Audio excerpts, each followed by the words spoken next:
Hi, I'm your host, Bailey Wilkinson, and welcome to Fake Out, ICTV's longest-running game show.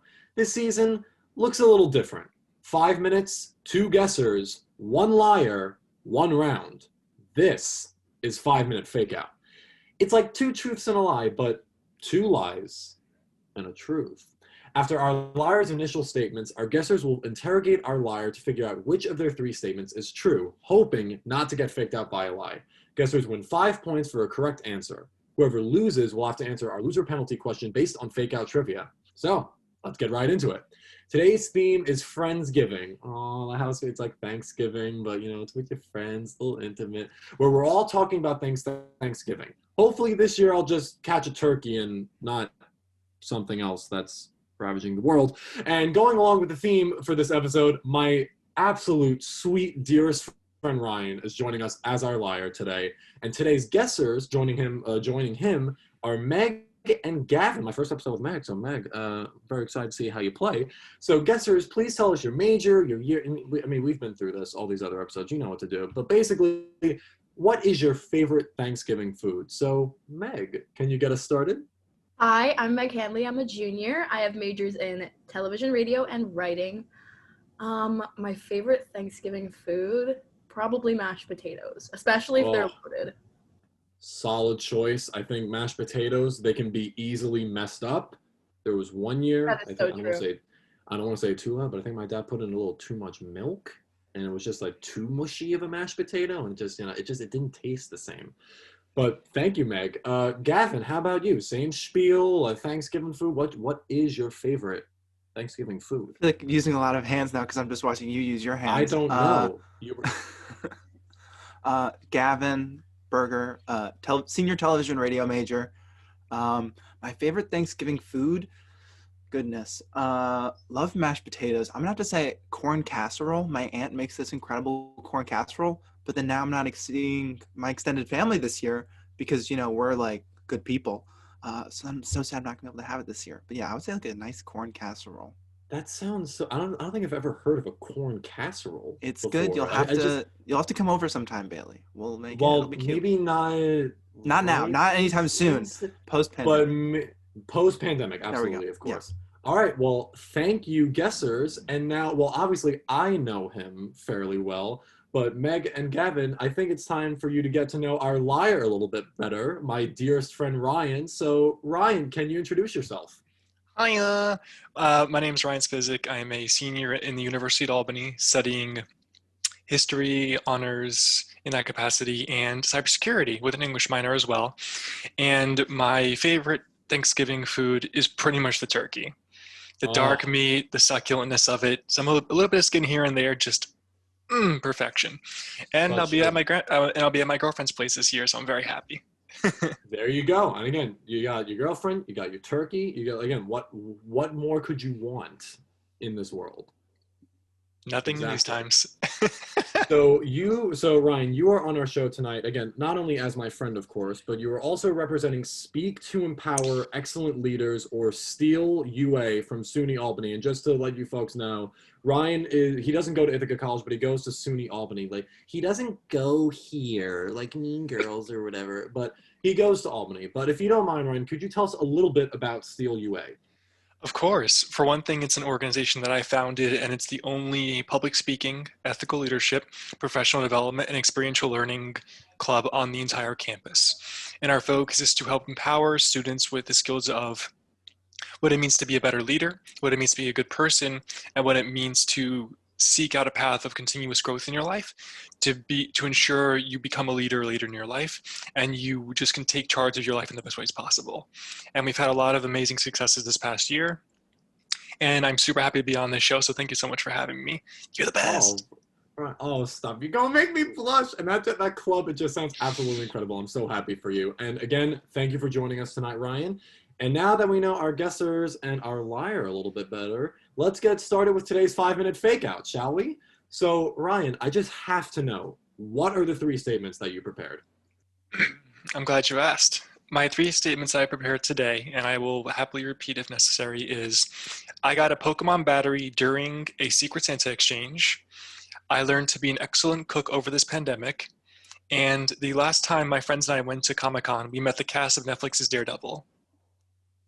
And you didn't, well, I couldn't join, but you couldn't FaceTime me with it. It's fine. We'll settle this after the Zoom call. But now remember, yes. But now remember, guessers, you're looking for which statement of Ryan's is true. So let's jump into our interrogation round. Guessers, you will each have 1 minute and 30 seconds to ask as many questions as you can. Meg, you're up first, and your time begins now. So coming from someone who started many of fires, and I won't say how many without my lawyer present, how did you learn to cook over the pandemic? Like, what did you specifically work on? Trial and error. I grabbed a bunch of stuff at my local Aldi's, brought it over, and I was like, you know what? I think this will taste good. I'm not picky. Let me cook it up in the only way I know how, and let's see how it goes.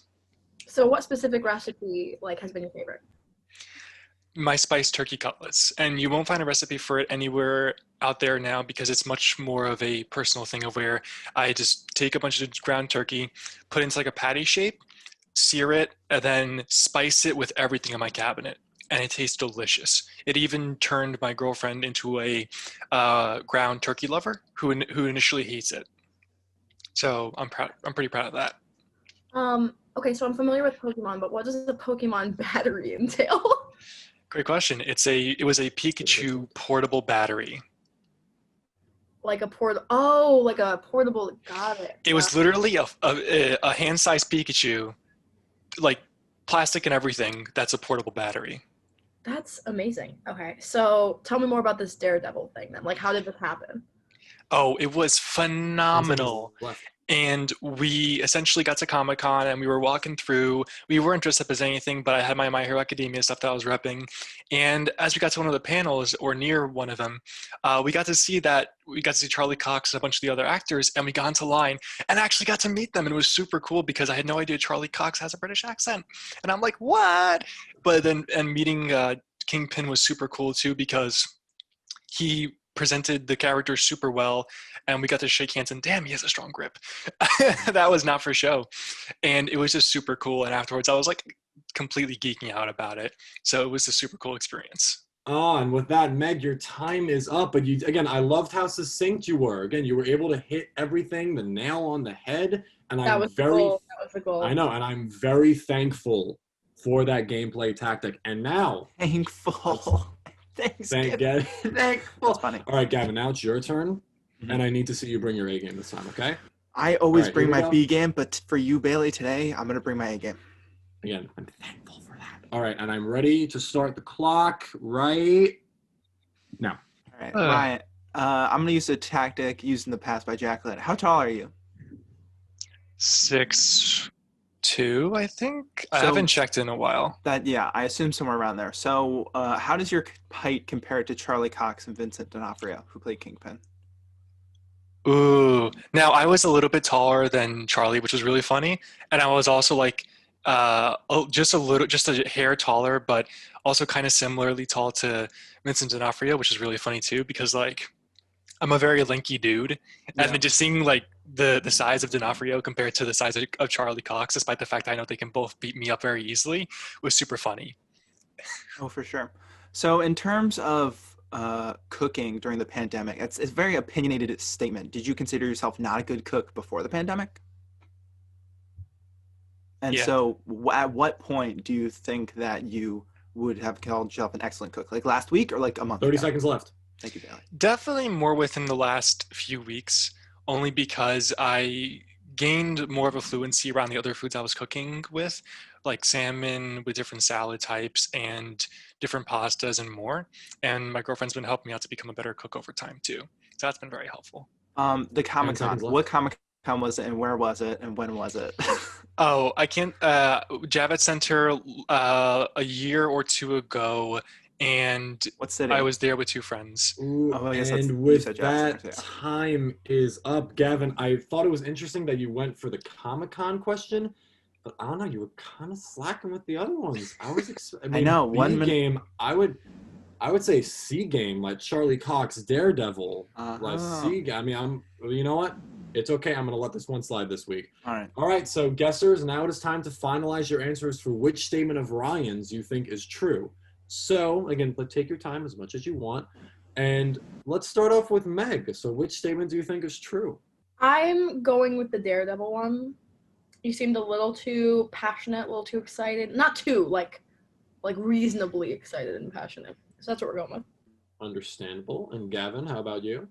I always love that you say you have as much time as you need, and then half a second later, you're like, all right, now it's time for an answer. Because we need the people to know. I don't think it was the battery one, because I think that's an easy one to lie about. I think the other two, it's very easy to be opinionated, because you can be like, I'm actually an okay chef. I want to go with the Daredevil one, but the last time that there was a question similar to this of people meeting famous people, it wasn't exactly it. You were true with the heights. That was pretty accurate, but I always like to go a different answer than what the other person gives to make it interesting. Plus, I don't know if Meg's on the leaderboard, so I don't know if I'm really losing anything here. I'm going to go with that you think you're an excellent cook, because I think that you self-improved over quarantine. And if you didn't, then I guess that's on you to live with. Very, very, that was A-game level content right there. That's my thought. I'm trying to win, So, and I'm not confident. All right, Ryan, we need to know which statement wasn't faking us out. The true statement was, I got a Pokemon battery during a Secret Santa exchange. No way. What? Wow. Yes, that was the truth. So simple. Yeah. It's like Wow. Ryan was saying before, like the simplest truths can be lied in the simplest lies as well. And I think that statement reigned true through the lies that we have told today. Well, I think Gavin, Meg, like we were all surprised by that. So let's look at the scores. So it looks like Ryan is our winner today. So congratulations to you, Ryan. So what's going through your mind? Like, how are you feeling right now? Good. Very Feeling good. Feeling nothing else. You're not excited. No, You're not just I'm jumping glad. for joy. I'm just glad. It was very funny. And I respect that. So again, sadly, Gavin and Meg, you both lost very tragically today. So since you lost, it's time for the loser penalty question, which is based on fake out trivia. So Gavin and Meg, what is our other host, Jenna's favorite Thanksgiving food? And this time, I'm going to start with Gavin. I don't think she hasn't said it in anything, has she? Or was it in the recap or something? I don't know. You have to watch the recap. Goodness. Well, I guess check out the recap if she said it in there. I'm going to go with mashed potatoes. I feel like that's a favorite of a lot of people. Solid guess. Some sort of How about you? potatoes or like sweet potatoes. Something. A Okay. potato. That's my general A answer. potato. Okay. Yeah. How about you, Meg? Well, I have no idea either, but just to go with something different, we're going to mix it up. We're going to say stuffing. All right. Gavin was pretty close. I don't think I can give it to him though. But she said that her favorite food is sweet potato pie. I didn't say pie, So, but I just said I'll sweet. give. I Yeah, mean, you were that's in the not- same vein, but That's why I changed it to potato, because I wanted to extend it to sweet potatoes. But I wasn't thinking pie. Yeah. I was just thinking like a sweet potato. again, I will give you a little. You can still bit give credit me for something. that. Okay. Well, I'll give you the satisfaction of knowing that you were close. Well, that is all the time that we have for today, folks. Thank you for everyone for playing. And again, a very, very special thank you to my sweet, dear baby boy, Ryan, my dearest friend, for joining us on the show tonight. And thank you to our viewers at home. Remember to tune in on Fridays to ICTV 607 on YouTube and ICTV Entertainment 607 on Instagram for more fake out content, including a weekly recap of our most recent episode. We here at Fake Out want to wish everyone a safe and happy Thanksgiving. I'm Bailey Wilkinson, and as always, don't let us catch you lying unless it's right here on Fake Out. Have a good night, everybody.